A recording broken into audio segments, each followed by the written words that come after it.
नमस्कार, आदाब।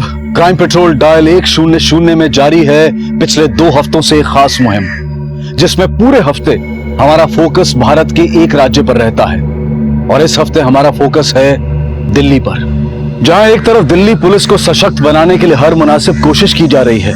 हर गली हर नुक्कड़ को सुरक्षित रखने के लिए सीसीटीवी कैमरास लगाए जा रहे हैं ताकि दिल्ली वासी चैन की नींद सो सके। वहीं दूसरी तरफ उसी दिल्ली शहर में अपराध अपना पता खोज ही निकालता है। 20 जून 2016 की शाम को दिल्ली निवासी पुखराज को उसी के घर में बुरी तरह से तड़पा कर पीटा गया और फिर बर्बरता से उसका कत्ल कर दिया गया। कौन थे ये और क्यों इनके अंदर इतनी हैवानियत भरी हुई थी कि जिसका खामियाजा पुखराज को अपनी जिंदगी गंवाकर चुकाना पड़ा।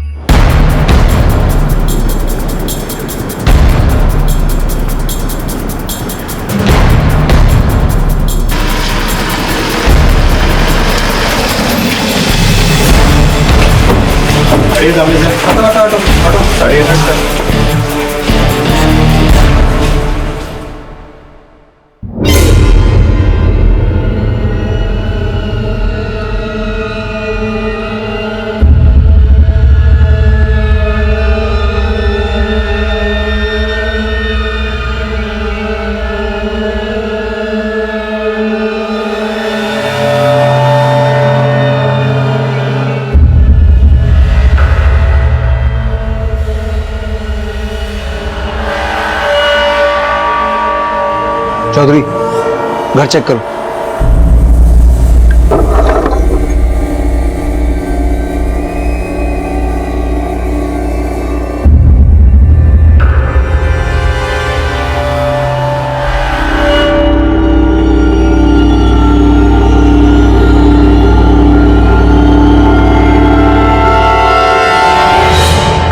सर, लगता है मर्डर लूट के इरादे से किया गया है। लेकिन डेड बॉडी को देखकर लगता है इसे टॉर्चर किया गया है, जैसे किसी ने इससे अपनी दुश्मनी निकाली हो। चौधरी, बॉडी को पोस्टमार्टम के लिए भिजवाओ। सर, ये शबनम इसी ने कॉल किया था। साहब, मैं यहाँ साफ सफाई का काम करती हूँ। सुबह आई तो दरवाजा खुला था और पुखराज सेठ। पुखराज के अलावा और कौन कौन है घर में? मालिक की बीवी और उनका बेटा, लेकिन मैं सुबह आई तो दोनों ही यहाँ नहीं थे। नाम क्या है उनका? मालकिन का गौधुली और बेटे का विनय। आप जिस नंबर को डायल कर रहे हैं वो इस समय स्विच ऑफ है।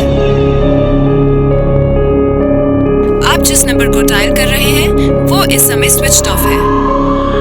सर, माँ बेटे दोनों का नंबर बंद है। पुखराज का और कोई रिश्तेदार, सगा संबंधी? साहब की एक बहन है और एक भाई। बहन शादीशुदा है, फरीदाबाद में रहती है। और भाई? कामराज नाम है उनका। पीतमपुरा में केबल की दुकान है, वो वहीं रहते। पुखराज की बहन और जीजा को कॉल करो, पुलिस स्टेशन बुलाओ, और कामराज को भी। सर,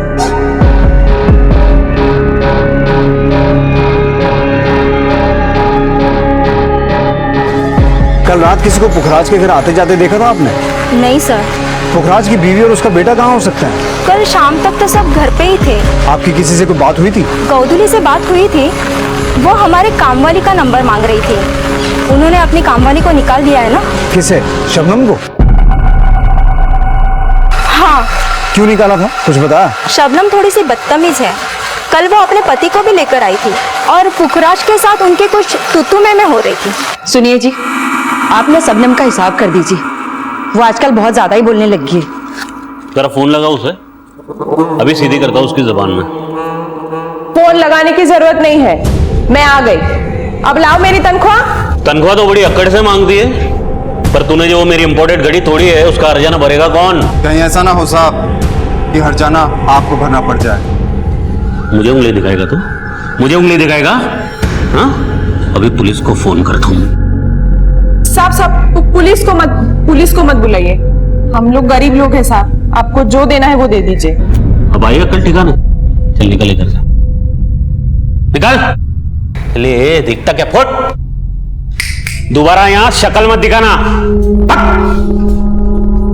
शबनम और उसके पति को थाने में बुलाओ और बाकी मोहल्ले में पूछताछ जारी रखो। सर। तो तुझे पुखराज ने काम से निकाल दिया था, फिर क्यों आई थी आज? साहब मैं तो सिर्फ अपनी तनख्वाह लेने के लिए आई थी। तनख्वाह लेने आई थी या हर्जाना चुकाने आई थी? क्यों बे, तुझमें बहुत चर्बी है। साहब ऐसा क्यों बोल रहे हैं साहब? क्यों, तूने पुखराज को कल धमकी नहीं दी थी? वो शबनम को तनख्वाह नहीं दे रहा था साहब। तो तू उसका मर्डर कर देगा? नहीं साहब, मैंने उसका मर्डर नहीं किया है साहब। साहब हम लोग गरीब हैं इसलिए आप हम पे शक कर रहे हो ना। एक तो 2 महीने की तनख्वाह नहीं मिली है और अब आप। तूने जरूर कोई चोरी चकारी की होगी, इसीलिए उसने तेरी तनख्वाह रोकी। साहब हम चोर नहीं है, मेरे से उसकी महंगी वाली घड़ी टूट गई थी, लेकिन मैंने जानबूझ के थोड़ी ना तोड़ी थी। इतना अमीर आदमी था, लोगों को लाखों करोड़ों बांटता था, बस मेरे 5,000 देने में उसको भारी पड़ रहा था। तो तेरी नजर उसके पैसे पे थी? नहीं साहब। तो तुझे कैसे पता कि वो लोगों को लाखों करोड़ों बांटता था? मालिक मोटे पैसों का लेन देन करते थे, काम करते करते कानों में बात पड़ी थी। अरे क्या बात कर रहा है तू? अरे 30 लाख क्या, तू 40 लाख मांगता ना तो भी दे देता मैं। हाँ चल अभी मस्का लगाना बंद कर अभी। हाँ कोई नहीं, शाम को ले जा। अरे शबनम जरा चाय बनाना, फर्स्ट क्लास कड़क शक्कर कप। जी साहब। साहब मेरी तनख्वाह। अच्छा तनख्वाह देता हूँ अभी।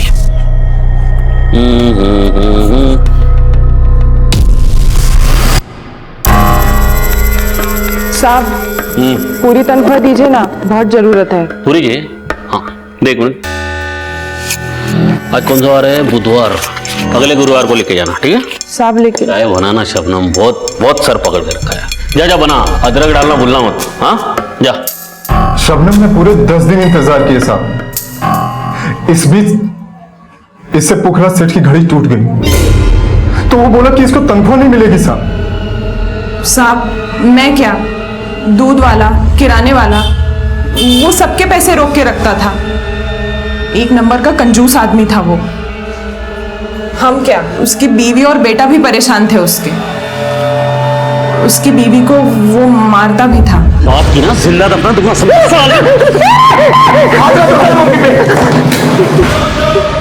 तुझ पे हाथ उठाएगा, अपने बाप पे हाथ उठाएगा? हाँ साले, तुम्हें हाथ ना काबू में रखना, अच्छा नहीं होगा।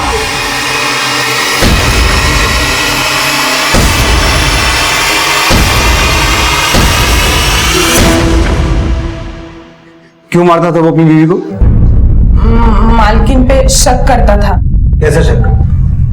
उन्हें शक था कि शायद मालकिन का उनके भाई के साथ कोई चक्कर। कामराज से? हाँ साहब, पर उनका बेटा हमेशा माँ को बचा लेता था। मुझे तो लगता है वो माँ बेटे ने मिलके ही कुछ किया होगा, और आप खामखा हम दोनों पे शक कर रहे हो। शबनम का बयान क्रॉस वेरीफाई करो।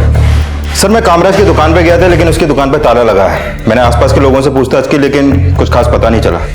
मैंने उसका फोन सर्विलेंस पे डाल दिया सर। और पुखराज का बेटा विनय? सर विनय लाला नेकचंद कॉलेज में पढ़ता है। मैंने उसके कुछ क्लासमेट से बात की, लेकिन किसी को उसके बारे में कुछ खास पता नहीं। सर पूछताछ में पता चला है कि पुखराज के पास एक कार थी जो 1 हफ्ते पहले उसके ऑफिस के बाहर से चोरी हो गई। चोरी हो गई? पुखराज का ऑफिस कहाँ है? सरस्वती विहार में।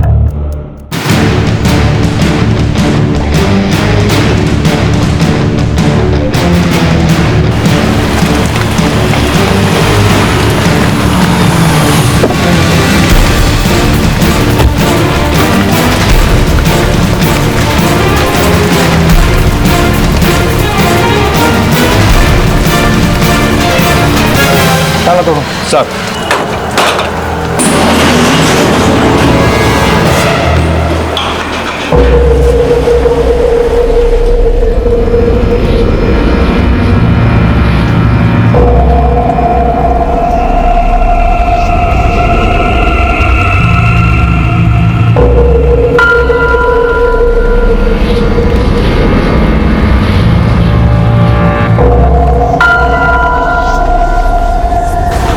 घर के साथ साथ ऑफिस में भी चोरी हुई। जितनी बेरहमी से पुखराज को मारा गया, उससे ऐसा लगता है कि यह काम पुखराज के किसी दुश्मन का है। लेकिन बड़ी हैरानी की बात है कि गायब उसके अपने हैं। चौधरी, मुझे पुखराज की कॉल डिटेल्स, बैंक डिटेल्स, हर फाइनेंशियल डिटेल चाहिए। और ये पुखराज की बहन और जीजा कब आ रहा है? सर वो फरीदाबाद में रहते हैं, पहुंचने वाले होंगे। पुखराज से आखिरी बार कब मिले थे आप लोग? कई हफ्तों से कोई मुलाकात नहीं हुई, पर फोन पर अक्सर बात होती रहती थी। आखिरी बार कब बात हुई थी आपकी? कल उसे मेरी कार चाहिए थी, इसलिए उसने फोन किया सी।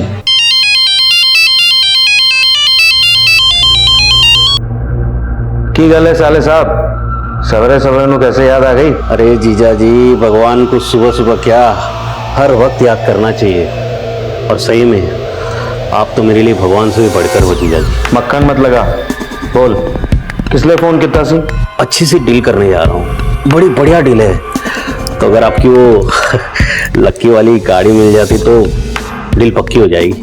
फिर मैंने साडे ड्राइवर नु कार लेके उसके घर भेज दिया और शाम का उसका थैंक यू का मैसेज भी आया। हमने सुना है कि पुखराज को लगता था कि गोधुली और कामराज के बीच कुछ चल रहा था, ये सच है?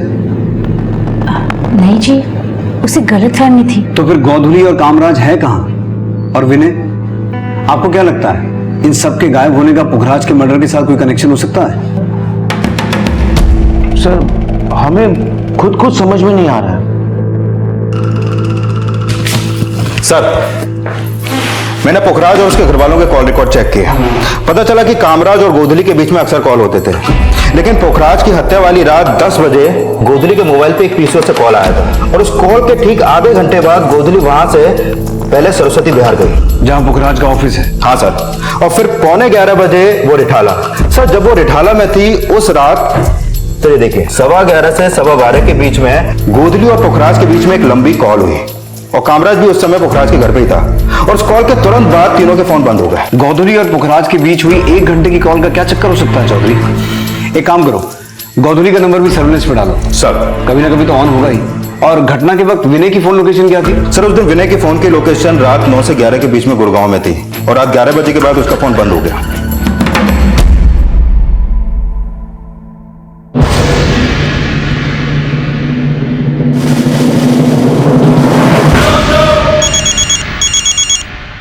विनय, विनय उठ, विनय ये ले तेरा फोन है, बात कर।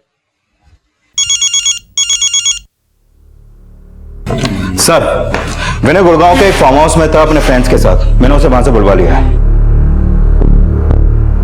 सर मेरे फोन की बैटरी चली गई थी सर। बैटरी तो तेरी भी गोली लगती है, ड्रग्स लेता है क्या? नहीं सर, सर बस बियर पी थी कल।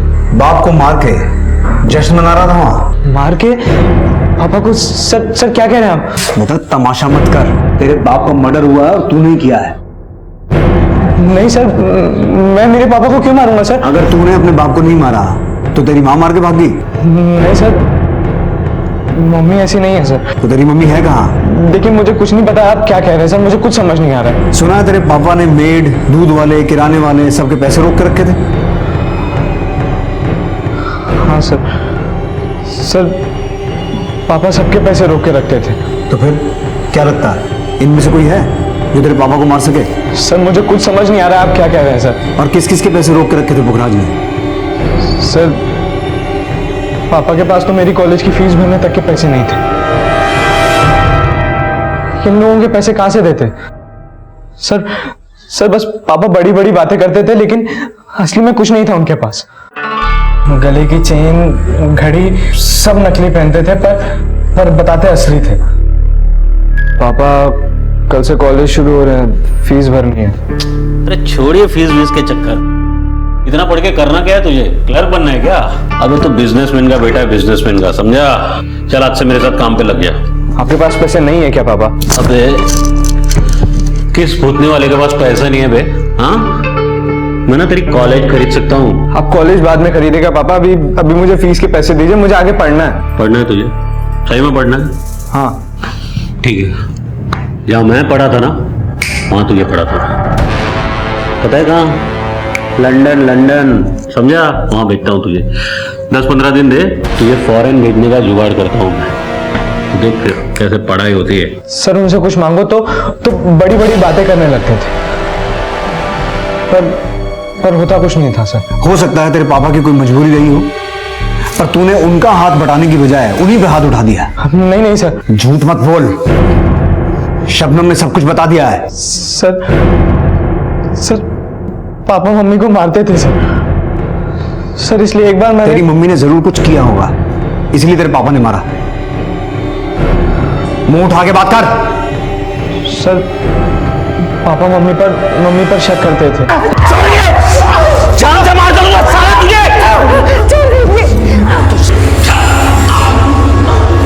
चाचा लगी दोनों लगे ज्यादा नहीं, कितना खून बह रहा है।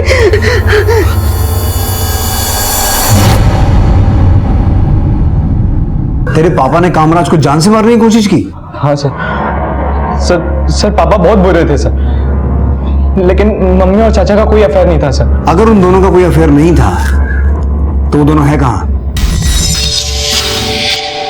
सर मैंने पुखराज के बैंक अकाउंट चेक किए, ये देखिए सर, पिछले 1 महीने से उसके अकाउंट में सिर्फ 5,000 रुपए पड़े हुए हैं। और सर उसकी कार चोरी नहीं हुई थी, वो बैंक की EMI नहीं दे पा रहा था 6 महीने से, इसलिए बैंक वाले उसकी कार उठा के ले गए। इसका मतलब ये हुआ कि पुखराज सिर्फ दिखावा करता था कि उसके पास बहुत पैसा है, असल में उसकी हालत खस्ता ही थी। और चौधरी, मुझे शुरू से यही लग रहा है कि पुखराज की हत्या लूट के इरादे से नहीं, बल्कि उससे किसी ने अपनी दुश्मनी निकाली है। और गोधली और कामराज दोनों का एक साथ गायब होना इस तरफ इशारा कर रहा है कि उन्होंने पुखराज के दिए हर घाव का बदला लिया और जो हाथ लगा वो लेके भाग गए। हम सब अपनी आर्थिक स्थिति को छुपाते हैं, लेकिन पुखराज सिर्फ अपनी आर्थिक हालत को छुपा ही नहीं रहा था, बल्कि अपने झूठ से उसे उल्टा भी दर्शा रहा था। लेकिन वो क्या वजह थी जो पुखराज को ऐसा करने पर मजबूर कर रही थी, ये जानना पुलिस के लिए बेहद जरूरी था। और इस कत्ल के मकसद को समझने के लिए पुखराज को समझना उससे भी ज्यादा जरूरी था, क्योंकि अब तक इस केस से जुड़ी हर बात का सच हैरत से भरा हुआ था। और ऐसी चौंकाने वाली पुखराज की पोस्टमार्टम रिपोर्ट भी थी। सर ये पुखराज की पोस्टमार्टम रिपोर्ट, हत्या का समय रात 12 बजे के आसपास और हत्या की वजह heart failure. Heart failure? Yes sir Pukhraj को इतना टॉर्चर किया गया कि हार्ट फेलियर की वजह से उसने अपना दम तोड़ दिया और तार का फंदा बाद में डाला गया। सर पोस्टमार्टम के मुताबिक उसका गला तब कटा जब वो पूरी तरीके से मर चुका था। इसका मतलब ये हुआ कि दुश्मनी इतनी गहरी थी कि दुश्मनी निकालने वालों ने एक निढाल लाश के गले में अपनी नफरत का फंदा डाला।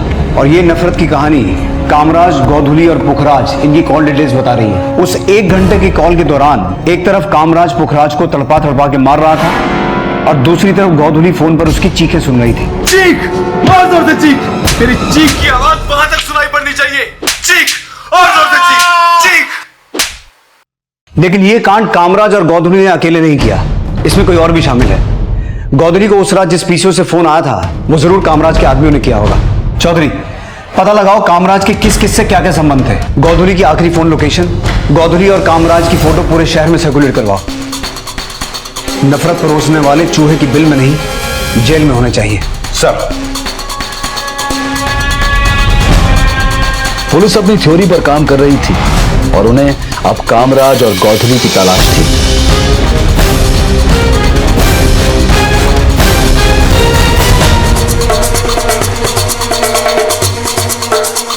लेकिन फिर कुछ ऐसा हुआ जिसने इन थ्योरीज के सारे समीकरण बदल दिए। हाँ चौधरी,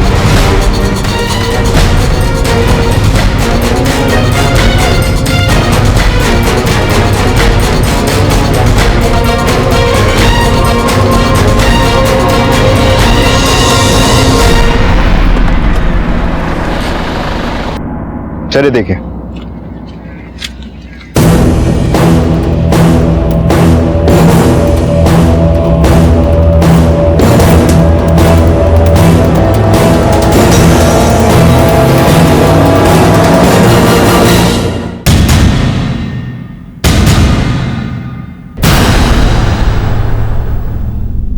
बॉडी को पोस्टमार्टम के लिए भिजवाओ, घर वालों को इन्फॉर्म करो और आरटीओ से पता करो ये गाड़ी किसकी है। सर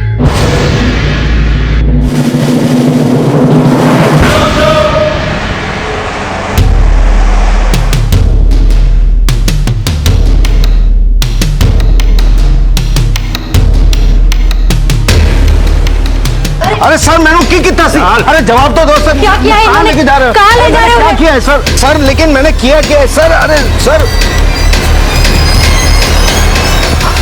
सर मैंने की कितना सी जिस वैन में गोदली की लाश मिली वो तेरी कंपनी के नाम पर रजिस्टर्ड है। सच सच बोल। पुखराज और गोदली की हत्या तूने करवाई है ना? नहीं सर मेरी वैन तो चोरी हो गई थी, मैंने सवेरे ही पता चला। तो कंप्लेन क्यों नहीं करवाई?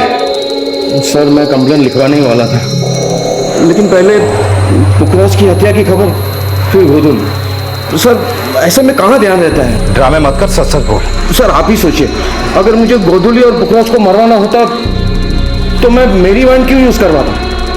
सर मैंने कोई फंसा रहा है। फंसा रहा है?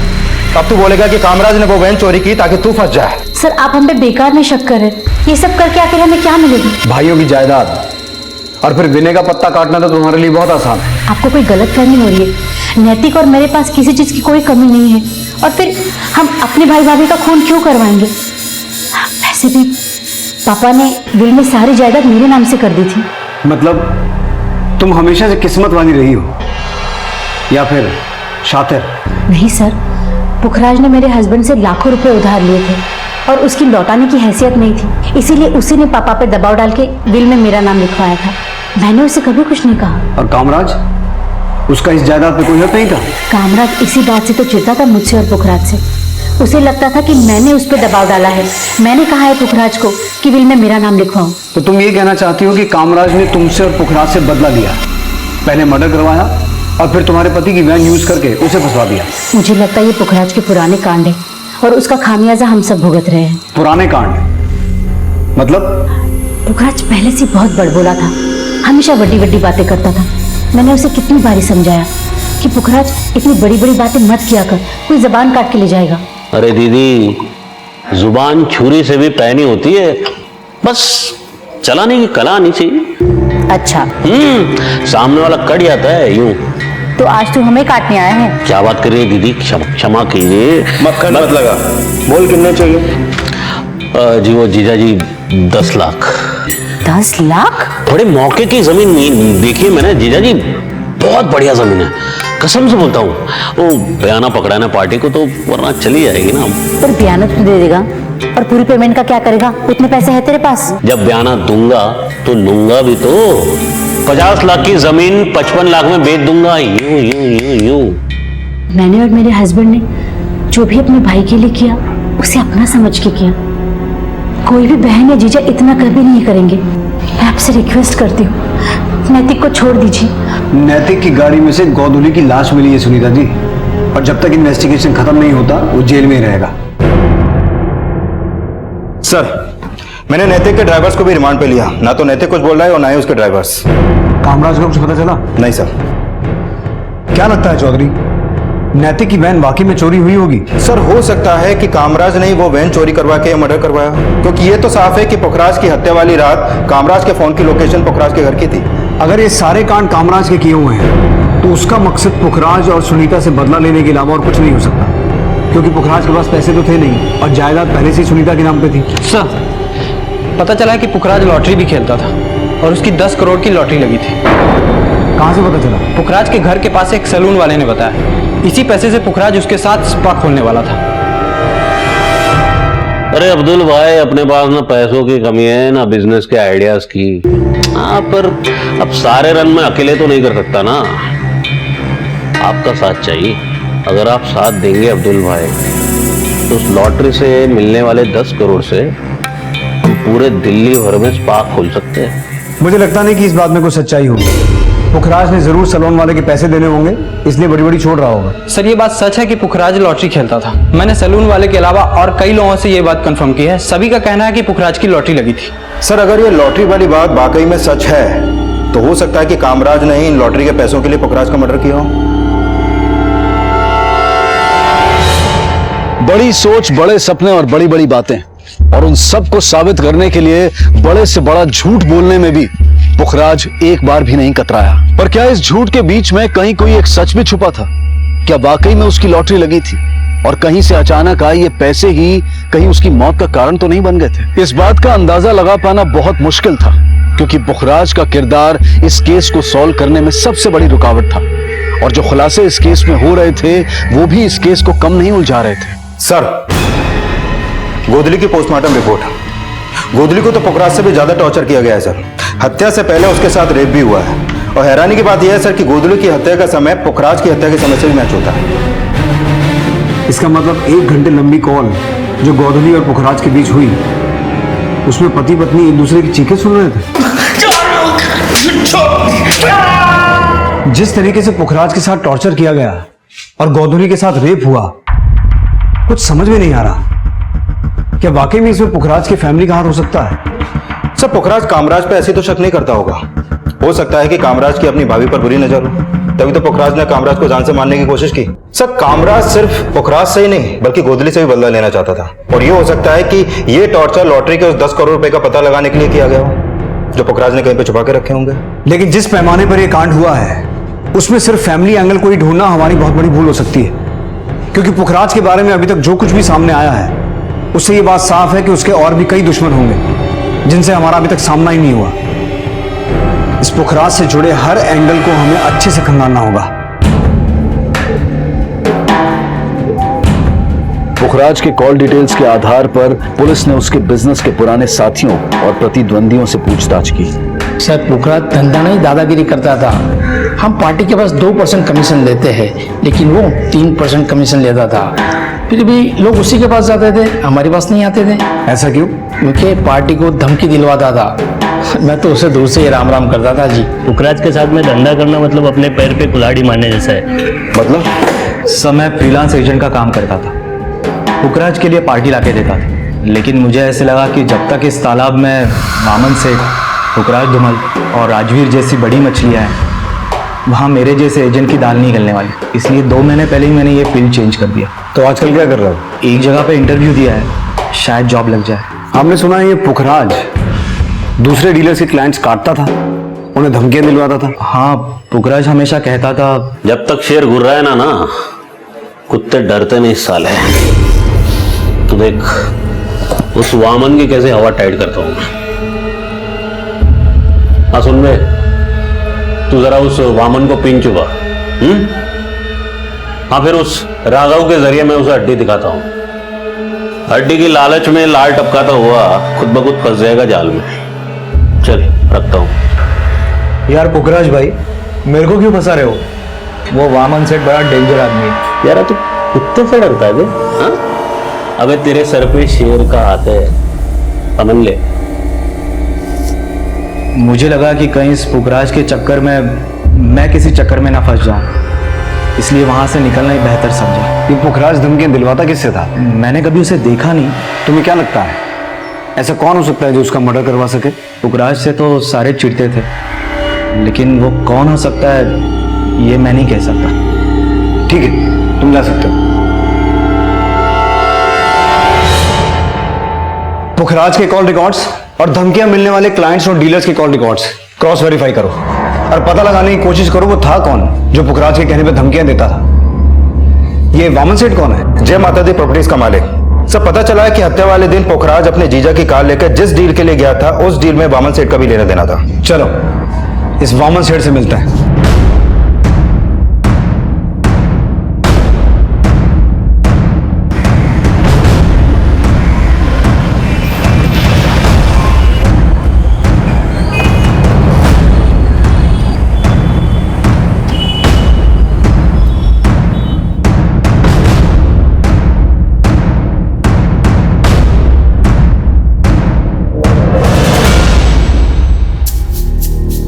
पुखराज मुझसे डील करने नहीं, मुझे बेवकूफ बनाने आया था, लेकिन मैं उसके झांसे में आया नहीं। क्या झांसा दे रहा था वो? नरेला में किसी एनआरआई की कोई जमीन है, नकली पेपर्स दिखा के बोल रहा था एनआरआई पार्टी उसकी है। उसे लगा मैं बेवकूफ बन जाऊंगा। तो तुम उससे ज्यादा चालाक हो। पुखराज जैसे जालसाज से बचने के लिए चौकन्ना रहना जरूरी है। पुखराज से तो खैर सारे ही चौकन्ने रहते थे, लेकिन यही बात समझ में नहीं आ रही कि दुश्मनी निकाली किसने। वो मैं नहीं हूं, तो वो जो कोई भी है उसका मुझे कोई अंदाजा नहीं है।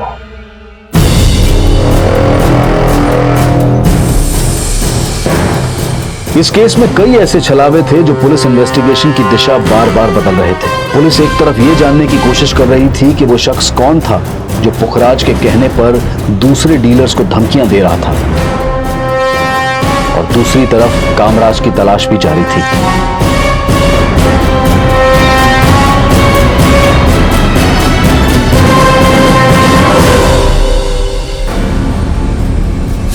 सर, मैंने पुखराज की पूरी हिस्ट्री चेक किया। पता चला कि 7 साल पहले वो डीडीए में एम्प्लॉय था। घूस लेते हुए पकड़ा गया और उसके बाद उसे सस्पेंड कर दिया गया। सर, डीडीए में रहते हुए वो सारे 2 नंबर के काम वामन सेठ के लिए करता था। मैंने पता किया कि वामन सेठ और पुखराज के बीच में एक अनऑफिशियल पार्टनरशिप भी थी। सस्पेंड होने के बाद उसका वामन से बहुत झगड़ा हो गया और तभी वामन ने उसके ऊपर एक केस कर दिया। कैसा केस? ये देखिए सर। 7 अगस्त 2008 को पुखराज नशे की हालत में गैर कानूनी हथियार लेकर वामन के ऑफिस गया और उसे ब्लैकमेल किया। क्या है यहाँ पर? अबे अपना हिस्सा लेना है और क्या। जब तक तू डीडीए में था ना, मुझे तेरी जरूरत थी। अब तू मेरे कोई काम का नहीं। चल निकल यहां से।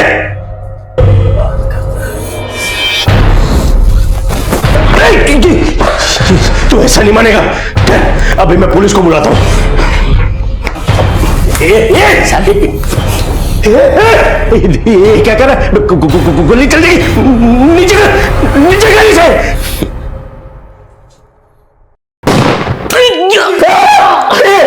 ये क्या किया तूने? पागल हो गया तू? ये क्या किया तूने? पुलिस को फोन मैं करूंगा, बोलूंगा कि तूने मुझे जान से मारने की कोशिश की। 7 साल बामुशक्कत, अगर अपनी जिंदगी के 7 साल बचाना चाहता तो अभी का अभी मेरे अकाउंट में 7 लाख ट्रांसफर कर। पुखराज मेरा पार्टनर नहीं था, वो जबरदस्ती मेरे गले पड़ गया था। उसे उसके किए की सजा मिल गई। 7 साल पहले की सजा या? समझता हूं। 7 साल पुरानी दुश्मनी को इस मर्डर से जोड़कर आप यहाँ इन्वेस्टिगेशन करने आए हैं। लेकिन 7 साल पुरानी दुश्मनी की जड़ें अभी तक मौजूद थी, और तुम्हारे बीच जो चूहे बिल्ली की रेस चल रही थी उसकी खबर है हमें। हम तो पिछली बार मिले थे, तुमने उस केस के बारे में नहीं बताया। उस वक्त आपने जो भी सवाल पूछे थे मैं उसके जवाब दे दिया। तो अब भी जो पूछ रहा हूं वो बता दो। पुखराज के मर्डर में तुम्हारा ही हाथ है ना? हवा में तीर छोड़ने का कोई फायदा नहीं है। कोई ठोस सबूत हो तो बोलिए। सर, ये वामन तो बड़े तेवर दिखा रहा है। हो सकता है पुखराज को मारने के लिए इसने कामराज को मोहरा बनाया हो सकता है हत्या वाली रात कामराज के साथ इसी के चट्टे बट्टे हों। और मुझे ऐसा लगता है चौधरी, जैसा कि विजय, राजवीर और राघव ने बताया, पुखराज जिस आदमी से धमकी दिलवाता था वो आदमी भी इसमें शामिल हो सकता है। लेकिन सर, उसका कोई स्ट्रॉन्ग लीड नहीं मिल पा रहा, क्योंकि ये धमकियां अलग अलग नंबर से दी जाती थी। कॉल रिकॉर्ड्स में कुल 25 नंबर हैं जो इन धमकियों से जुड़े हो सकते हैं, लेकिन ज्यादातर नंबर या तो चोरी के हैं या फेक आइडेंटिटी देकर खरीदे हुए सिम। उन सभी नंबर्स को दोबारा क्रॉस वेरीफाई करो। उनमें कोई ना कोई नंबर तो ऐसा होगा जिसके जरिए हम उस तक पहुंच सकते हैं। सर, थोड़ी देर पहले कामराज ने विनय के मोबाइल पे एक पीसीओ से फोन किया था। जिस एरिया में ये पीसीओ है तुम लोग अभी वहां जाओ तुरंत। कामराज को पकड़ने का ये मौका हाथ से निकलना नहीं चाहिए। सर,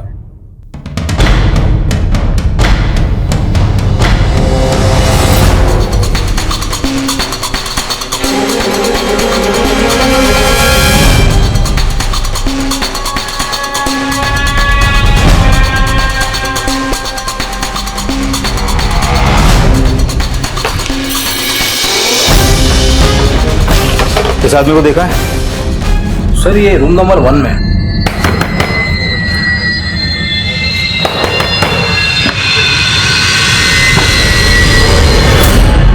चल बात क्यों सर? चल। मैंने कुछ नहीं किया। आप लोग कहाँ ले जा रहे हो सर? सर कुछ नहीं। सर बेकसूर है सर। अरे कुछ नहीं। बेकसूर होता तो भागता नहीं। सर अगर नहीं भागता तब भी आप मुझे कसूरवार ही समझते। आपको लगता कि पुखराज ने मुझे मारने की कोशिश की है इसलिए मैंने उसे मार दिया। तूने सिर्फ पुखराज को नहीं, अपनी भाभी गोधुली को भी मरवाया। मैंने किसी को नहीं मरवाया सर। तेरी बहन तो ये सोच रही है कि तू उन्हें फंसा के भाग गया।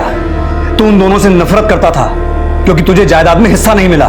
सर मैं मानता हूँ कि पुखराज ने हमेशा मेरे साथ गलत किया सर, लेकिन मैंने उसको नहीं मरवाया सर। तेरा पुखराज की बीवी के साथ क्या चक्कर था? सर पुखराज जानबूझकर मुझ पे आरोप लगाता था और वो चाहता था कि मैं उस घर पे ना हूं जिस घर पे मेरा भी हिस्सा है। तो फिर हत्या के समय तो पुखराज के घर पे क्या कर रहा था? मैं वहां नहीं था सर। कॉल डिटेल्स में साफ साफ लिखा हुआ है कि हत्या के समय तो वहीं था। क्या कर रहा था वहां? नहीं सर, मैं वहां नहीं था, मेरा फोन वहां था सर। जब पुखराज मुझे मारने की कोशिश कर रहा था तब मेरा फोन वहां गिर गया था सर। उसके बाद मैंने गौदली को फोन किया उस रात, तो गौदली ने बताया कि मेरा फोन वहां रह गया है। अगर मैं उस रात वहां वापस जाता तो पुखराज फिर बात का बतंगड़ बना देता, इसलिए मैं अगली सुबह गया। और जब मैं गया तो उसकी लाश देखी और मैं बहुत घबरा गया और मैं वहां से भाग गया। सर, जिन नंबर से पुखराज के नाम से धमकियां दी जाती थी उनमें से एक नंबर किसी गोविंद के नाम पे रजिस्टर्ड है। जब मैंने इससे पहले पूछताछ की तो बोला कि मेरा मोबाइल खो गया है, और अभी जब इसका बैकग्राउंड चेक किया तो पता चला कि ये 2-3 बार जेल जा चुका है। ये देखिए सर उसका फोटो। बुलाओ इसको। बोल, किस किस को धमकी देता था? सर मैं किसी को धमकी नहीं देता था सर। सर मेरे फोन का तो मिसयूज किया गया सर। जब तक ये सच ना बोले धुलाई करो इसकी। सर प्लीज बोल। नहीं सर, मैंने चेक किया तो पता चला कि जब पुखराज को 2 साल की कैद हुई थी तब गोविंद तिहाड़ जेल में ही था। मतलब पुखराज और उसकी पहचान जेल में ही हुई होगी। लेकिन सर, गोविंद के अलावा पुखराज के साथ जेल में एक और आदमी था, तो जेल से निकलने के बाद पुखराज के साथ काम कर रहा था। कौन? सर मुझे नहीं पता कि गोविंद पुखराज के लिए धमकी देता था या नहीं। मैं तो ईमानदारी से। धमकियां गोविंद नहीं तू देता था। गोविंद के साथ मिलकर तूने जो कांड किया है वो हमने गोविंद से उगलवा लिया है। अब तू साफ साफ बोलेगा या अपने तरीके से उगलवाएं? सर मैं वो सर मेरी और पुखराज की मुलाकात पहले जेल में ही हुई थी। भाई आपने बताया नहीं, आप बाहर करते क्या थे? मैं बाहर ना लोगों के सी काटता था। भाई मेरा सी मत काट देना। अरे क्या बात कर रहा है यार, तू तो भाई है मेरा। बैठ। करोड़ों की जायदाद है मेरे पास। अब 25-30 लाख तो ऐसे ही पड़े रहते हैं। कि भाई तू क्यों ऊपर आजा आजा बैठ। कुबेर बाबा का आशीर्वाद, जेल से निकल कर मिलना मुझे, तेरा भी बेड़ा पार कर दूंगा। पिछले साल मैं जेल से रिहा हुआ तो पुखराज से मिला और अपने लिए काम मांगा। अरे टेंशन ना ले भाई, क्यों पाल रहा है? पुखराज ना यारों का यार है। मैं पुखराज के कहने पर लोगों को धमकाया करता था। अक्सर सिंह बदल बदल कर मैं लोगों को धमकाता था। उसके साथ काम करते मैंने अपने जिंदगी के 8 महीने बर्बाद कर दिए, पर एक दहला भी नहीं कमाया था। इसलिए 2 महीने पहले मैंने उसका साथ छोड़ दिया। फिर कुछ दिन पहले हमारी फिर से मुलाकात हुई। ठीक है ठीक है। हाँ जी हाँ जी हाँ जी। तो क्या हाल है महाराज? रन छोड़ू? मैं रन छोड़ू? अरे आप डबल रन छोड़ू। कितना छोड़ते थे? ये करवाऊंगा वो करवाऊंगा, क्या खाक किया है? ये प्रॉपर्टी का बिजनेस ना थोड़ा पेशेंस का होता है, वरना आम का गुद्दा कोई और गुटलियां कुत्ते खा जाते हैं। याद है जो वामन साहब की पार्टी सेट की थी तूने? याद है कितने कमाए उससे मैंने? 25 लाख। कितना? 25 लाख। 25 लाख की बात सुनकर मेरे कान खड़े हो गए। मुझे लगा कि पुखराज से पैसा वसूल करने का इससे अच्छा मौका नहीं मिलेगा, इसलिए फिर मैंने अपने पुराने ग्रुप के लोगों के साथ मिलकर एक प्लान बनाया। मुझे पता था कि पुखराज के सर पर उसका जीजा का बहुत सारा कर्जा है और पुखराज उसे एक पैसा भी नहीं लौटा रहा था। इसलिए फिर मैंने उससे फंसाने के लिए उसकी वैन चुराई और पुखराज के घर पहुंचा।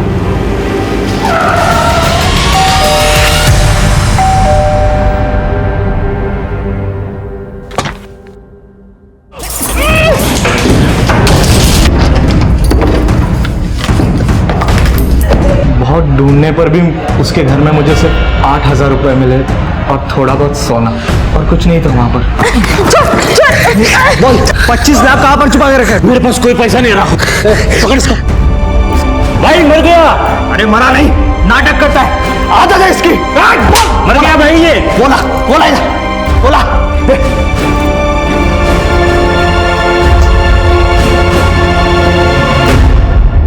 चल सोना निकल इसका।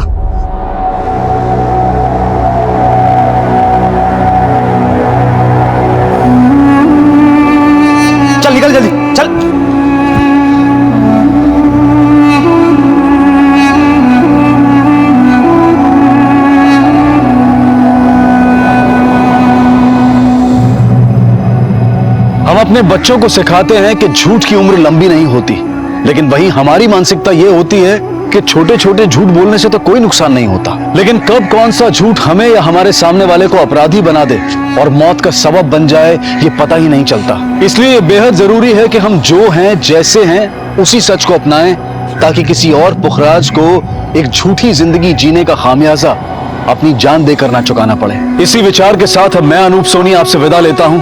फिर मुलाकात होगी अगले एपिसोड में जुर्म की एक और कहानी के साथ। तब तक अपना और अपने परिवार का ख्याल रखें और देखते रहें क्राइम पेट्रोल डायल 100।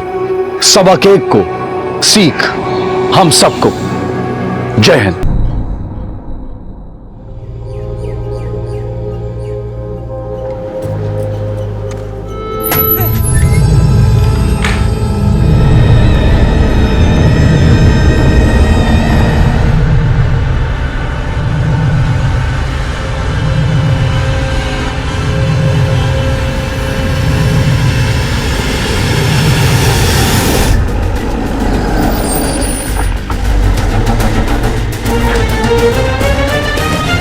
हम प्लम्बर हैं साहब। शर्मा जी ने कहा था कि रसोई का नल बह रहा है, शाम को घर आकर देख जाना। तो वही देखने आया था साहब। दरवाज़ा खुला था तो अंदर आ गया साहब। अंदर आके देखा तो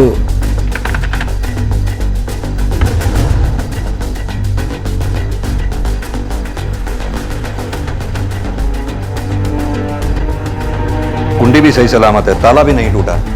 इसका मतलब कातिल जो भी था जबरदस्ती घर में नहीं घुसा। सर, सारे खिड़की जंगले चेक कर लिए हैं, सारे ग्रिल मजबूती से लगे हुए हैं, कोई भी अंदर बाहर आ जा नहीं सकता।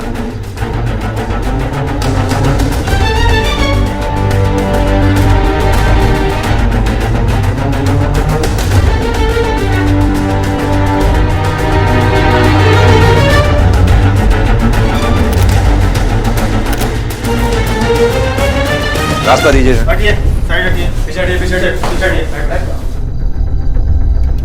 जिसकी डेड बॉडी अंदर है, इसे कभी देखा है आपने आते हुए जाते? सर ये यहाँ रहते तो नहीं, कभी आते जाते देखा हो तो ध्यान नहीं। शर्मा जी के एक लड़के और लड़का है, और लड़के की शादी जो है वो गाजियाबाद में हुई है, और बेटा जो है वो नोएडा में सर्विस करता है। और हमने उनको खबर तो कर दी सर, और कुछ ही घंटे में वो आते होंगे सर।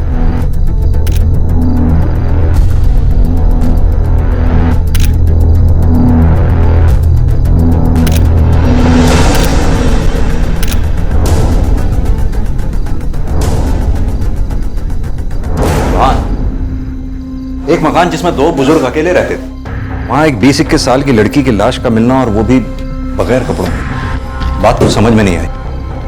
ये लड़की कौन है, कहां से आई है, इस हालात में यहां क्या कर रही हो?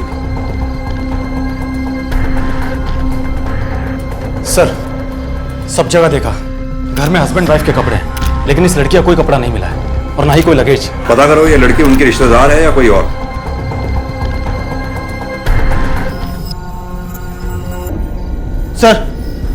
सर अंदर एक अलमारी है, अलमारी के अंदर तिजोरी है जो खुली पड़ी है। सर हैरानी की बात यह है कि किसी ने उसे छुआ तक नहीं, सिवाय टीवी के। मतलब सर? रिमोट बेड पे पड़ा है, और सामने स्टैंड पे चारों तरफ कोई गर्द नहीं जमी हुई, और स्टैंड के पीछे वाले बीचों बीच हिस्से में गर्द जमी हुई है, जो ये शो करता है कि टीवी को स्टैंड से हटे हुए ज्यादा वक्त नहीं गुजरा है। टीवी गायब है। एक बात समझ में नहीं आई, कोई टीवी चुराने के लिए 3-3 कत्ल क्यों करेगा?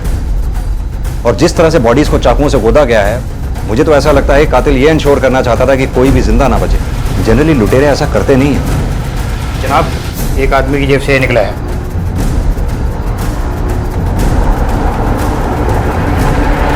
और नो,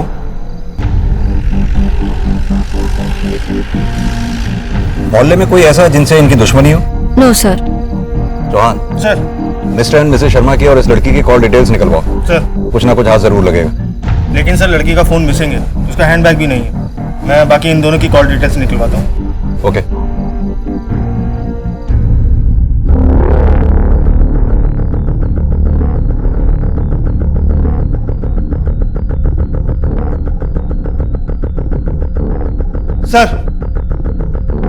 सर पोस्टमार्टम रिपोर्ट, इसमें कुछ खास नहीं है। लड़की के साथ रेप का भी कोई एविडेंस नहीं मिला, लेकिन हाँ सर, उसके हाथों पर कुछ खास किस्म के निशान मिले, जैसे कि किसी ने उसे कस के पकड़ा हो। सर इसका मतलब कातिल एक नहीं 2 लोग हैं। लेकिन उसके बदन पर कपड़े भी नहीं थे। रेप भी नहीं हुआ था उसका, यानी कपड़े उसने अपनी मर्जी से उतारे थे। सवाल ये उठता है क्यों और किसके लिए? सर शर्मा की जेब से कॉन्डोम का पैकेट मिला था, इसका मतलब कहीं दोनों के बीच में कुछ हो सकता है। लेकिन चौहान, मिस्टर शर्मा लड़की को उस वक्त घर पर क्यों बुलाएंगे जब मिसेस शर्मा घर पर ही थी? एनीवेज, वो लड़की के बारे में कुछ पता चला? नहीं सर, अभी नहीं। सर, उस लड़की के जो कपड़े हमें वहां से मिले थे, उसके पॉकेट से रसीद मिली है। लेकिन इस पे कुछ नाम तो लिखा नहीं हुआ। एक काम करो, टेलर के पास जाओ, उससे पूछताछ करो ये किसकी है रसीद। Okay sir. और सर, शर्मा के बेटा बेटी भी हॉस्पिटल पहुंच चुके हैं। ठीक है, आओ चौहान। Okay sir.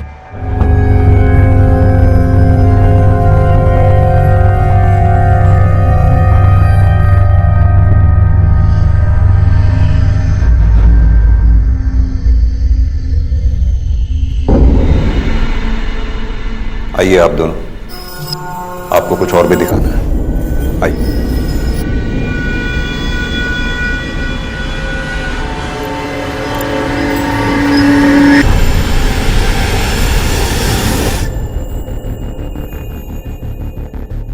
पहचानते हो इसे? कौन है ये? इसकी डेड बॉडी आपके पेरेंट्स की डेड बॉडीज के साथ ही मिली थी, और जब ये हमें मिली थी इसके बदन पर एक भी कपड़ा नहीं था। हम नहीं पहचानते इसे। पहचानते नहीं या बताना नहीं चाहते? हम ऐसे क्यों करेंगे? क्योंकि हो सकता है इसका रिश्ता आपके पापा के साथ हो और आप इसे छुपाना चाहते हो। हम कुछ नहीं जानते इसके बारे में। बॉडीज कब मिलेंगी? कल शाम तक। सर, इन लोगों के रिएक्शन ऐसे नहीं लग रहे थे जैसे नॉर्मल बच्चों के अपने माँ बाप की लाश को देखकर होते हैं। चौहान, जिस तरह से लड़की की लाश उनके पेरेंट्स की लाश के साथ मिली है, शायद इसलिए ऐसे हालात किसी भी बच्चे के लिए एम्बैरेसिंग हो सकते हैं। सर, कहीं ऐसा तो नहीं कि मिस्टर शर्मा और उस लड़की के बीच का रिलेशन इन दोनों को पता चल गया हो और इन दोनों ने ही मिलकर? मैं भी वही सोच रहा हूं, लेकिन अगर ऐसा है भी तो भी इस लड़की के बारे में पता लगाए बिना हम इस केस में आगे नहीं बढ़ सकते। आओ। हाँ बोलो। सर, हम मिस्टर शर्मा और मिसेस शर्मा के कॉल रिकॉर्ड्स को वेरीफाई कर रहे हैं। हाँ। लेकिन मिस्टर शर्मा के बैंक डिटेल में कुछ गड़बड़ लगती है। पिछले कुछ महीने से लगातार मिस्टर शर्मा अपने अकाउंट से 5 से 6 लाख का कैश निकाल रहा है। इतने पैसों की उसे क्या जरूरत पड़ती थी निकालने के लिए? पता लगाओ, देखते हैं क्या निकलता है। Okay sir.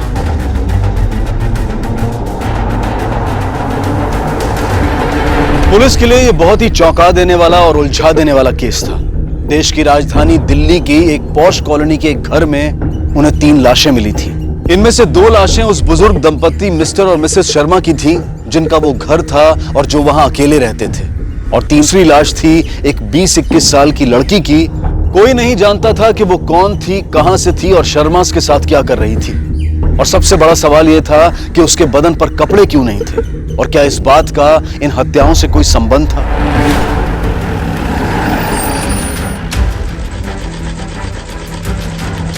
सुनिए, इस रसीद को पहचानते हो?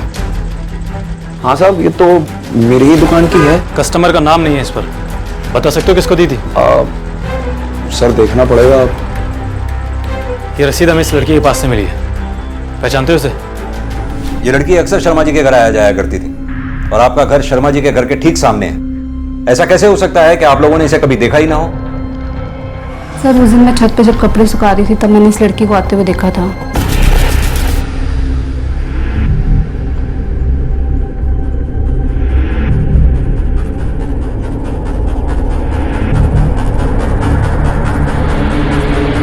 कैसे आई थी ये लड़की? सर, स्कूटी से। नंबर नोट किया आपने स्कूटी का? नहीं सर, नंबर तो नोट नहीं किया। स्कूटी कौन से रंग की थी ये तो देखा होगा ना? सर, वाइट कलर की थी। कितने बजे होंगे उस वक्त? सर, ठीक से तो टाइम का नहीं पता, 12:30 का टाइम था शायद। ठीक, थैंक यू।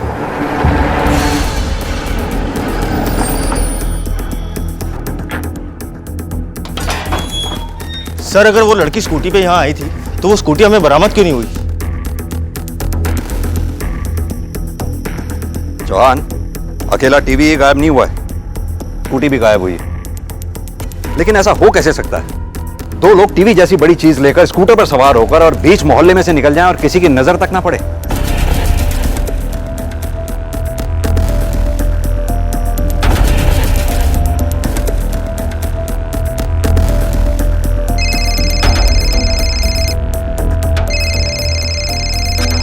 हाँ चावला, बोलो। सर, उस लड़की का नाम छाया है, टेलर उसे पहचानता है। उसकी रेगुलर कस्टमर थी, लेकिन उसके पास ना तो उसका कोई फ़ोन नंबर है और ना ही कोई एड्रेस। अच्छा, यानी लड़की उसके आसपास ही कहीं रहती या काम करती होगी। एक काम करो, उसकी फोटो की कॉपीज निकलवाओ और थाने से कुछ लोग बुलवा कर आसपास के एरिया में पूछताछ करवाओ। आई एम श्योर जरूर कुछ ना कुछ हाथ लगेगा। Okay sir. चौहान आओ।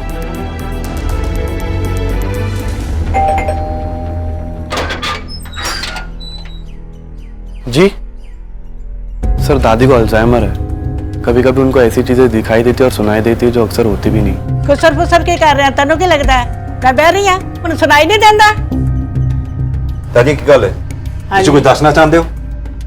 मैं अपने बेटे से फोन पे बात कर रही थी, दो लड़के आए सामने के घर से टीवी लेके स्कूटी पे चले गए। कितने बजे होंगे उस वक्त? टाइम नहीं पता सर। मुझे नहीं लगता इन्होंने कुछ देखा होगा सर। मैंने आपको इनके बारे में बताया था कि नहीं, ये सच कह रही हैं। वो दो लोग ही थे। आप इनका फोन चेक करो।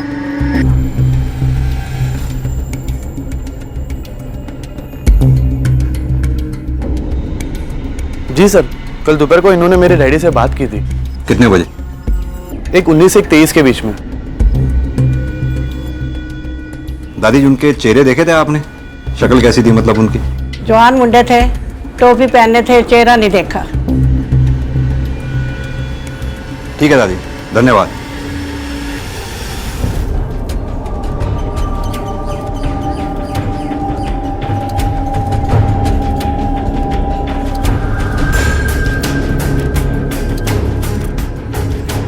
देखा तो इस लड़की को आते जाते, पर पता नहीं कौन है।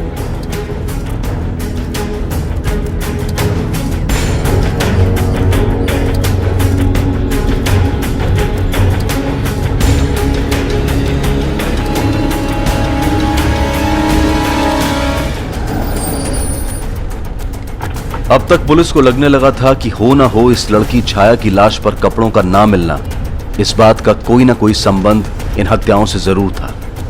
लेकिन तमाम कोशिशों के बाद भी इस लड़की की पहचान उनके लिए एक पहेली बनी हुई थी जो सुलझने का नाम नहीं ले रही थी। लेकिन मैंने किसी को नहीं देखा सर। ठीक से याद करो बेटा। उस दिन एक लड़की आई थी व्हाइट कलर की स्कूटी पे, जिस पर थोड़ी देर बाद दो लड़के निकले थे यहाँ से। सर वो व्हाइट स्कूटी देखी थी मैंने, शर्मा अंकल जी के घर में खड़ी थी। मेरी बॉल वहां पे चली गई थी तो मैं ही लेने गया था। ओए, क्या जब देखो क्रिकेट खेलते रहते हो? मैदान समझ रखा है? Sorry uncle. सॉरी का बच्चा, चल बाहर चलो। चलो चलो। दोबारा नहीं जानी चाहिए। बेटा ठीक से याद करके बताओ, उस दिन मिस्टर शर्मा घर से बाहर ही गए थे, अंदर नहीं? उन्हें जाते हुए देखा था और आते हुए भी। 5 या 10 मिनट में वापस आ गए थे। किस तरफ गए थे वो? इस तरफ। चाचा, इसे पहचानते हैं आप? चौहान, लड़की के आने के बाद शर्मा अपने घर से निकले और इस गली से होके गए। 10 मिनट में वापस भी लौट आए, यानी 5 मिनट में जाना और 5 मिनट में आना। कहाँ गए होंगे वो? आओ जरा।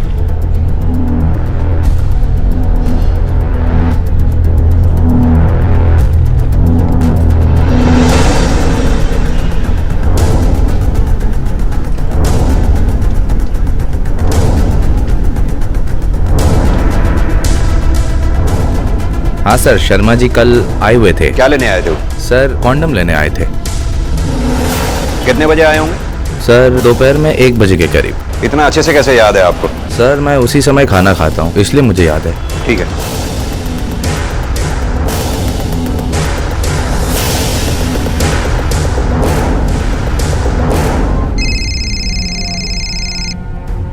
हेलो सर, उस लड़की का एड्रेस मिल गया है, यहीं पास ही में रहती है। मैं वहीं जा रहा हूँ और मैंने एड्रेस आपको मैसेज कर दिया है। वेरी गुड, पहुंचता हूं मैं। Okay sir.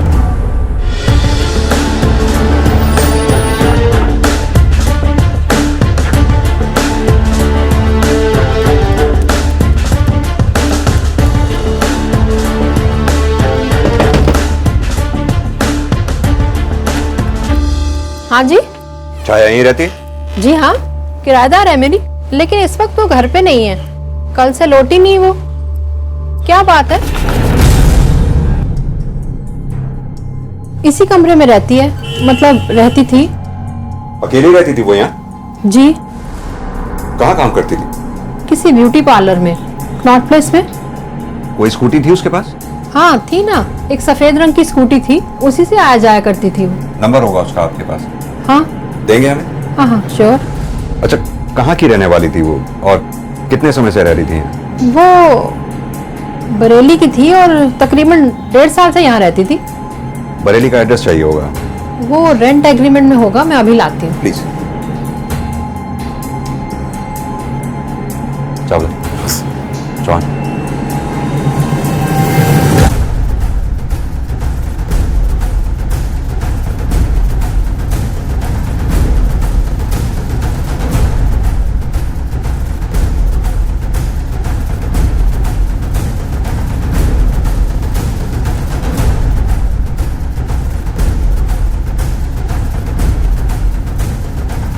सर, इसकी माली हालत तो काफी अच्छी लगती है। सर ये रहा उसका बरेली का एड्रेस। उसका पति रहता है वहाँ, आदित्य नाम है उसका।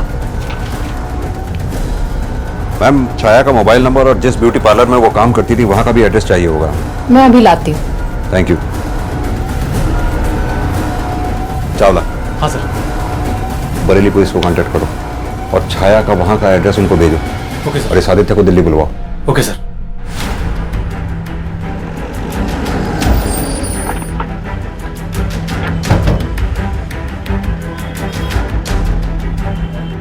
एक साल पहले थी वो यहाँ पर, सिर्फ 3 महीने के लिए। उसके बाद वो काम छोड़कर चली गई। क्यों? पता नहीं, कुछ बताया नहीं उसने। उसके बाद आपने उसे कभी देखा? नहीं, वो आया करती थी यहाँ एज अ कस्टमर, पर जब वो यहाँ काम किया करती थी तब ना उसके पास पैसे होते थे ना ढंग के कपड़े होते थे।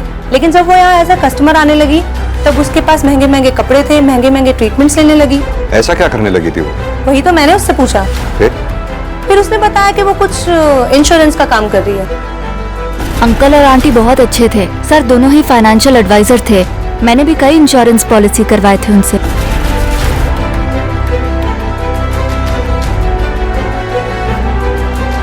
ठीक है, थैंक यू।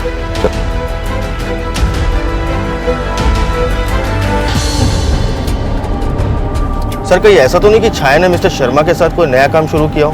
वैसे भी वो फाइनेंशियल एडवाइजर थे, हो सकता है इसी सिलसिले में वो उनके घर आती जाती है। हो सकता है, लेकिन छाया की लाश का शर्मा के घर पर बगैर कपड़ों के मिलना और छाया के साथ साथ शर्मा का भी कत्ल होना, कोई कनेक्शन नहीं बैठ रहा। स्कूटी के बारे में कुछ पता चला? नहीं सर, अभी तक तो नहीं, लेकिन हमने सभी थानों में अलर्ट कर दिया है और कई मैकेनिक्स और एजेंट्स को बोल दिया है जो पुरानी गाड़ियों में डील करते हैं। जल्दी को सुराग मिल जाएगा सर।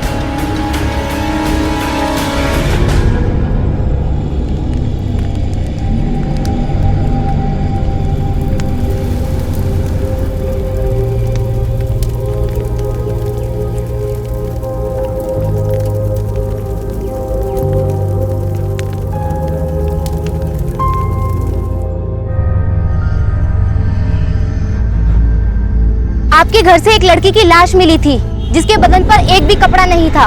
कौन थी वो? कहीं उसका अफेयर आपके फादर के साथ तो नहीं चल रहा? कहीं इसी के चलते तो ये कत्ल नहीं हुए? क्या बकवास कर रहे हैं आप लोग? हमारे पेरेंट्स का मर्डर हुआ है, उनका अंतिम संस्कार करके आ रहे हैं। मुझे कुछ नहीं कहना। हटिए आप लोग। सुनिए सर। सर, छाया के फ्लैट से उसके बैंक की डिटेल मिली है। सर, ये छाया के पिछले 6 महीने के कॉल रिकॉर्ड्स और ये मिस्टर शर्मा की कॉल रिकॉर्ड। सर, हमें इसमें एक नंबर मिला है जो पहले तो हमें डाउटफुल नहीं लगा, लेकिन बाद में जब चेक किया गया तो पता चला ये नंबर छाया का है। सर, छाया के बैंक की डिटेल और मिस्टर शर्मा और मिसेस शर्मा की डिटेल से मैच हो रहा है। जब जब मिस्टर शर्मा या मिसेस शर्मा के अकाउंट से कोई बड़ा कैश निकला है, उतना ही कैश सेम डेट पर छाया के अकाउंट में डिपॉजिट हुआ है, जो कि मंथली 5 से 6 लाख के बीच है। एक बात तो तय है कि छाया शर्मा के साथ मिलकर काम कर रही थी, लेकिन सवाल यह है कि छाया शर्मा के लिए ऐसा क्या कर रही थी जिसके लिए शर्मा उसको 5 से 6 लाख रुपए महीना इतनी बड़ी रकम दे रहा था। मान लिया जाए कि छाया शर्मा को असिस्ट कर रही थी, लेकिन शर्मा को तो कमीशन का चेक मिलता होगा, वो छाया को कैश में पेमेंट क्यों कर रहा था? ये तीनों मिलकर ऐसा कर क्या रहे थे? फाइनेंशियल का बिजनेस या कुछ और? वो क्या वजह थी जिसके लिए शर्मा छाया को हर महीने इतने सारे पैसे दे रहे थे? क्या उसके बदन से उतरे हुए कपड़ों का उसके बैंक अकाउंट में आने वाले पैसों से कोई संबंध था? इन सवालों के जवाब जानने के लिए पुलिस ने अपने जांच के दायरे को फैलाकर उसमें शर्मा के क्लाइंट्स को भी शामिल कर लिया। क्या पुलिस का यह कदम सही साबित होने जा रहा था? क्या इस जांच से कुछ ऐसा निकल कर आने वाला था जो इस पूरे मामले पर पड़े रहस्य के पर्दे को उठा देने वाला था?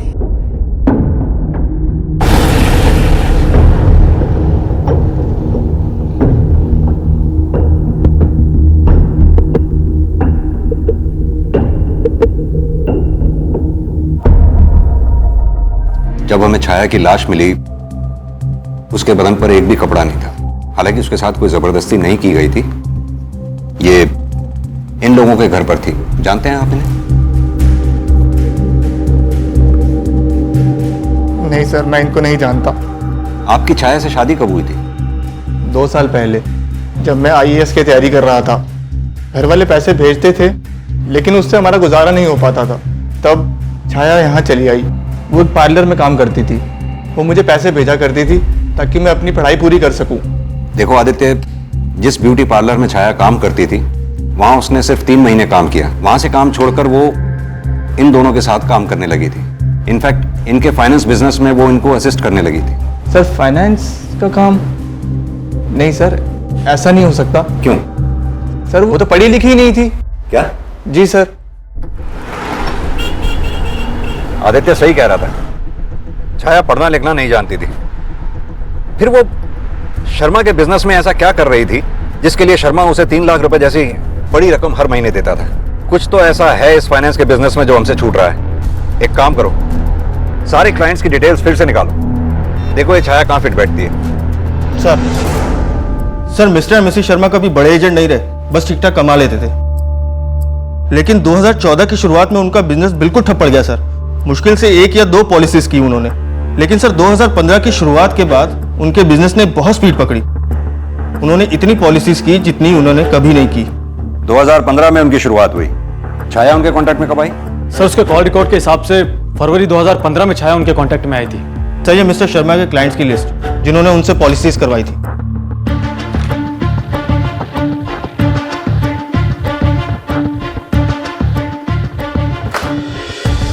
अब समझ में आ रहा है कि छाया शर्मा के लिए क्या काम करती थी और कैसे करती थी। हाँ, मैंने जो पॉलिसी ली है वो काफ़ी बड़ी तो है, लेकिन मैंने सोचा था कि अपनी सेविंग से कुछ निकाल कर या कहीं से मैनेज करके मैं प्रीमियम भर दूंगा। लेकिन सर, पॉलिसी लेना कोई क्राइम तो नहीं है।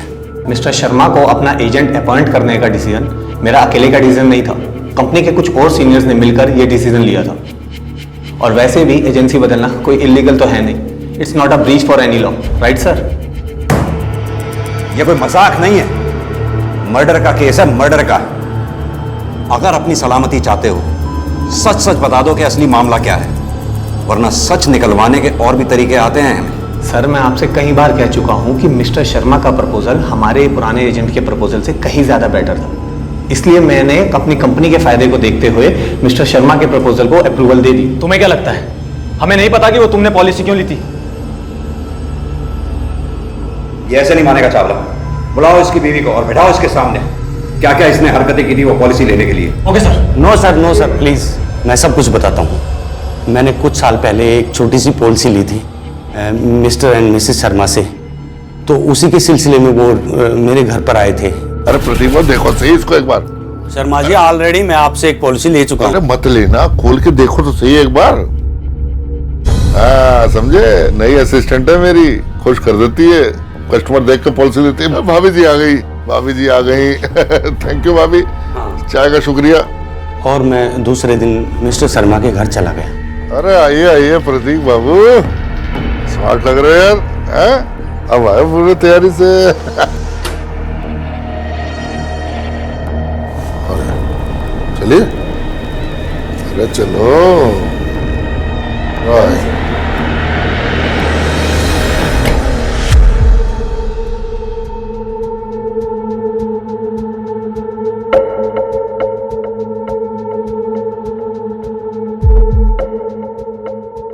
मुझे पता है सर, मेरा वो सब करना गलत था। मुझे उनके घर नहीं जाना चाहिए था। ये मेरी बहुत बड़ी गलती थी सर। लेकिन सर, मैं उनके मर्डर के बारे में कुछ नहीं जानता। मैं बेकसूर हूं सर। प्लीज सर, मुझे जाने दीजिए। शर्मा और उसकी बीवी क्लाइंट को फांसने के लिए छाया को चारे की तरह इस्तेमाल करते थे। छाया को भी इससे कोई तकलीफ नहीं थी, उसे उसका हिस्सा मिल रहा था। तकलीफ थी तो फिर किसे, और वो भी इतनी कि उसने छाया के साथ साथ शर्मा और उसकी बीवी तीनों का कत्ल कर दिया। सर इतनी तकलीफ तो एक ही आदमी को हो सकती है, छाया का पति आदित्य। सर हो सकता है उसने छाया के बारे में सब पता लगा लिया हो और गुस्से में आकर उसे मारा या मरवाया हो। सर हरीश और अनुजा भी ऐसा कर सकते हैं क्योंकि सेम रीजन उन पर भी लागू होता है। उन तीनों को बुलाओ, मैं उन्हें खुद इंटेरोगेट करूंगा। जी सर। सर आप हम पे शक कर रहे हैं? मैं नोएडा में रहता हूं, मेरी बहन गाजियाबाद में। यहां पर हमारे माँ बाप क्या कर रहे हैं हमें कैसे पता होगा? सर मैं नौकरी करने के बजाय पढ़ाई कर रहा हूँ क्योंकि मुझे अपनी काबिलियत पर भरोसा है, और अगर मुझे पता होता कि वो इस तरह पैसे कमा रही है तो मैं उसके पैसे को बिल्कुल हाथ नहीं लगाता। तुम्हारी बीवी 18 महीने से दिल्ली में रह रही थी, वो कहाँ रह रही थी, कैसे रह रही थी, एक बार देखने नहीं आए? क्यों? मैं तो चाहता था सर, लेकिन छाया मुझे मना कर देती थी, कहती थी अपनी पढ़ाई पे कंसंट्रेट कर। मुझे नहीं पता था वो ये सब क्यों कर रही थी। सर ना तो अंकित आपसे झूठ बोल रहे हैं और ना मैं, हम दोनों नहीं जानते थे कि हमारे मम्मी पापा ऐसा कोई काम कर रहे हैं। मैं तो खुद शर्मिंदा हूँ कि वो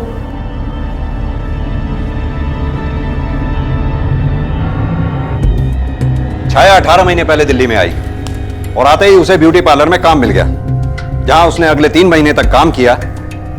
फिर वो मिली शर्मा से फरवरी में। शर्मा से मिलने और काम छोड़ने के बीच में 5 महीने का गैप है। इन 5 महीने में उसने क्या किया होगा?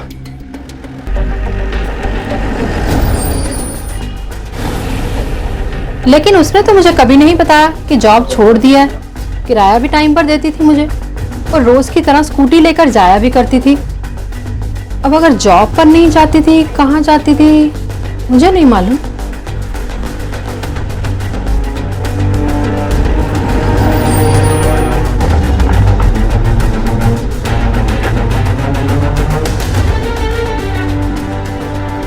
पता तो तब होता ना सर जब वो कुछ बताती। ना उसने कोई रीजन दिया ना कोई शिकायत की, बस बोला जॉब छोड़ना चाहती हूँ और जॉब छोड़ के चली गई। उसके बाद उसने क्या किया मुझे कोई आइडिया नहीं।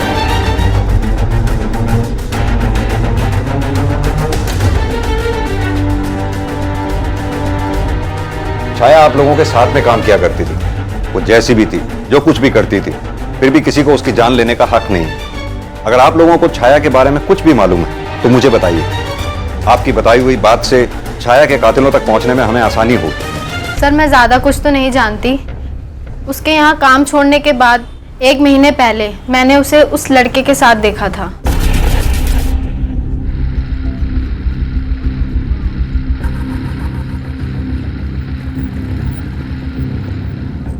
किस लड़के के साथ? सर मैंने उसका चेहरा तो नहीं देखा, लेकिन हाँ उसकी मकान मालकिन जरूर जानती होगी क्योंकि वो उनके घर आता जाता था।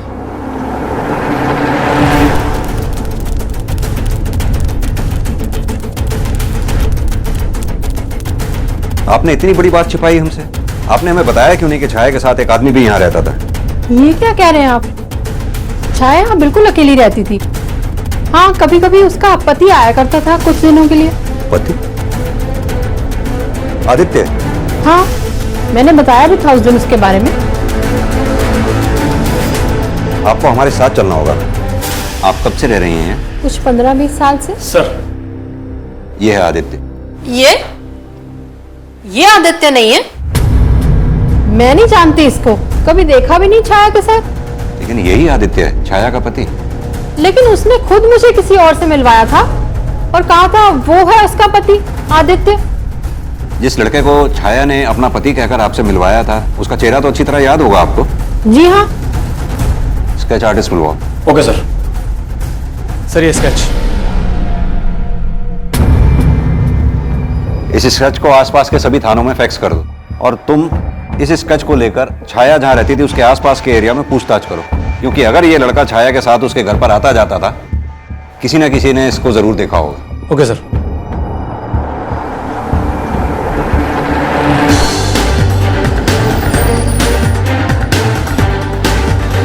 भाई साहब इस लड़के को तो कहीं देखा है? इस लड़के को देखा है, अक्सर इस मार्केट में पाया जाता है। कहाँ पे? ये टायर वाले की दुकान है ना, हाँ आपको यहाँ मिलेगा, पक्का यकीन है? पक्का मिलेगा आपको स्टाइल वाली की दुकान। Okay, thank you.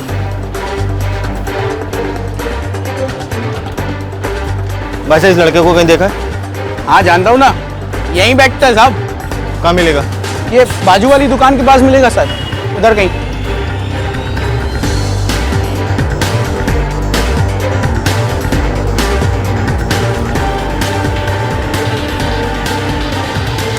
कौन है बे? भाई साहब सुनिए तो।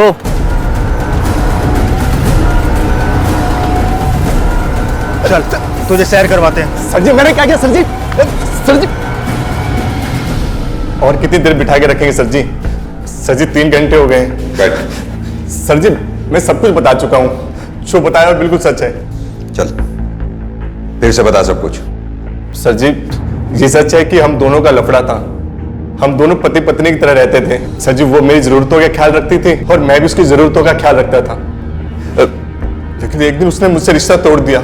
एक दिन वो आकर बोली कि वो शादीशुदा है और उसे बहुत बुरा लगता है कि वो अपने पति को धोखा दे रही है। सर जी लेकिन तब से लेके अब तक मैंने उसकी शक्ल नहीं देखी।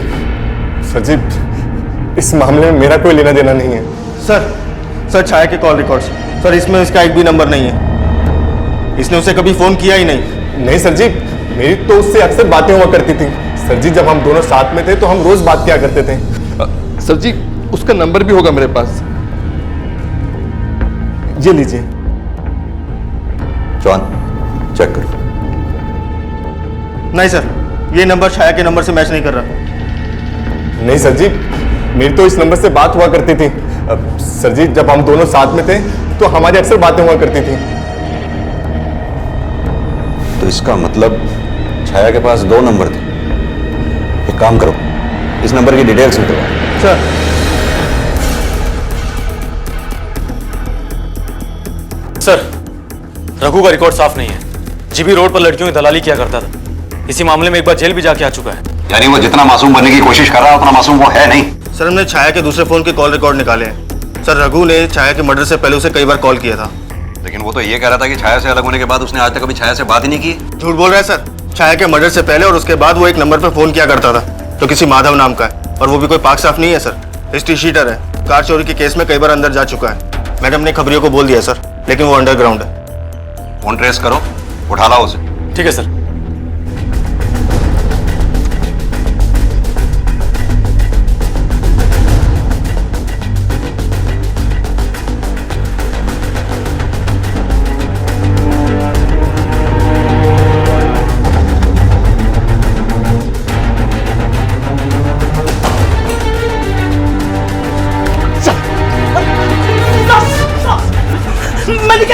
तुझे क्या लगता है? तुझे मालूम नहीं, मुजरिम की दौड़ चाहे कितनी भी तेज क्यों ना हो, खत्म जेल के दरवाजे पर ही होती है। मैंने कुछ नहीं किया साहब। झूठ बोल, झूठ बोल। बता तेरे साथ वो तेरा दूसरा दोस्त कौन था? हाँ? साहब मेरा एक दोस्त था साहब।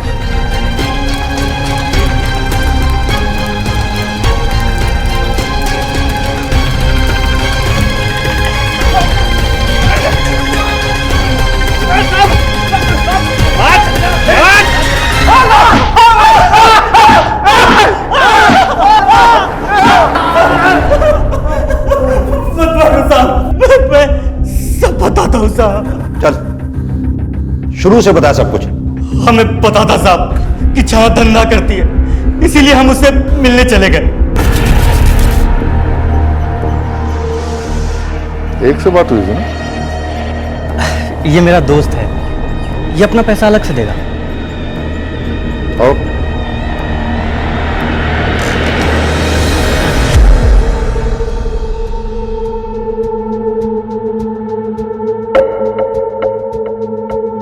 कौन आ रहा है पहले?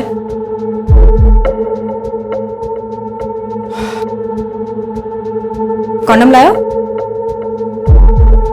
लेकर आया। कैसे होगा? अरे यार भूल गया, अरेंज कर देना। मैं कहाँ से अरेंज करूं? दुकान खोल के बैठी हूँ। सुनना, अरेंज कर दे, पैसे ले लियो अलग से। रुको देखती हूँ।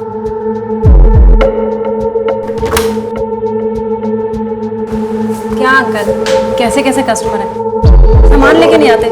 पागल तो नहीं है साले? देखो कुछ अरेंज करो। हाँ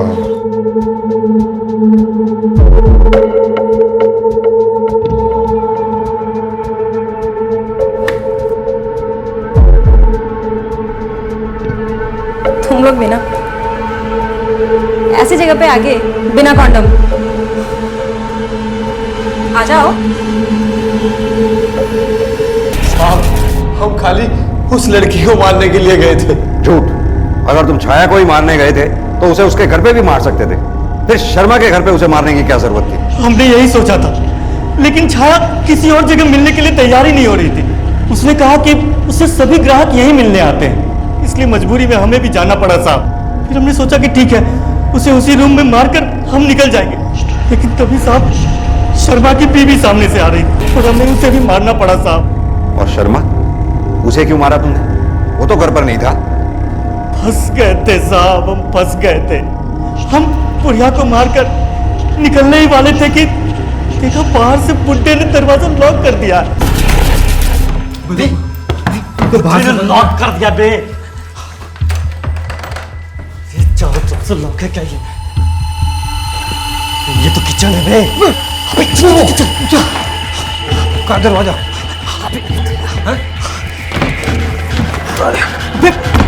ये भी लॉक, ये भी लॉक है यार। सब लॉक कर रखा है यार। चल चल चल चल इधर।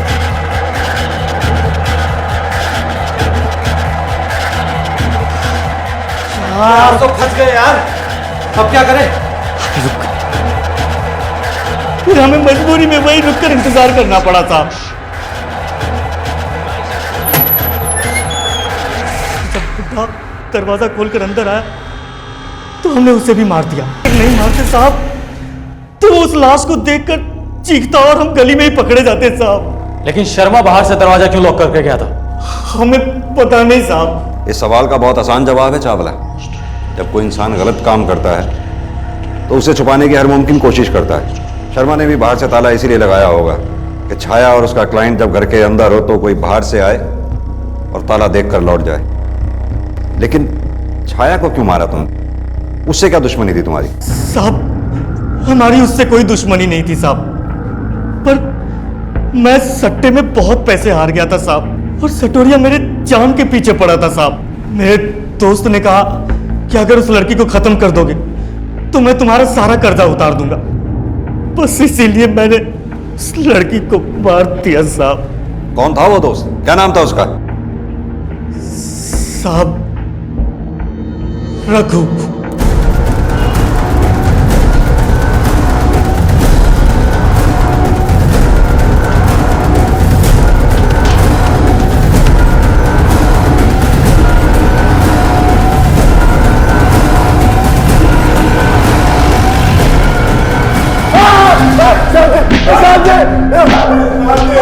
जॉन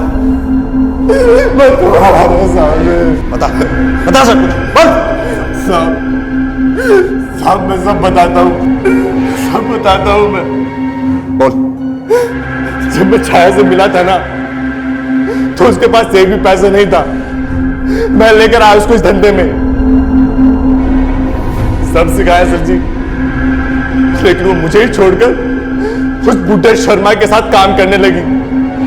साहब जी उसने मुझसे बात करना भी छोड़ दिया, और जब मैंने उसको फोन मिलाया तो उसने बात करने की बजाय उस बुड्ढे शर्मा को फोन पकड़ा दिया।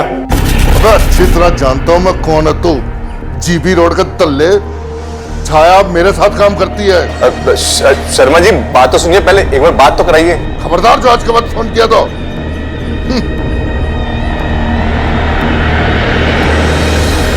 सर जी मैं लेकर आया उसको इस धंधे में, लेकिन मुझे ही धोखा देकर वो बुड्ढे शर्मा के साथ काम करने लगी।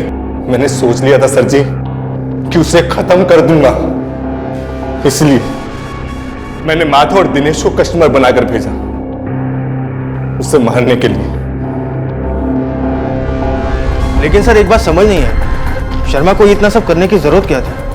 बच्चे सेटल थे, अच्छा खासा कमा रहे थे, और फिर उनकी उम्र भी तो हो चुकी थी, उसके बावजूद ये सब। जवान, लालच का कोई लॉजिक नहीं होता।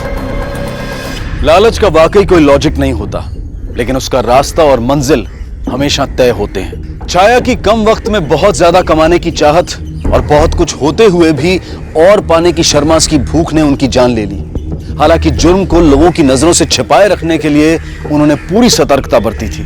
छाया जिस्म फरोशी का एक काम सिर्फ शर्मास की निगरानी में किया करती थी, मिस्टर शर्मा जब भी छाया को किसी ग्राहक के साथ छोड़कर घर से बाहर जाते तो वो बाहर से दरवाजे को लॉक करके जाते थे।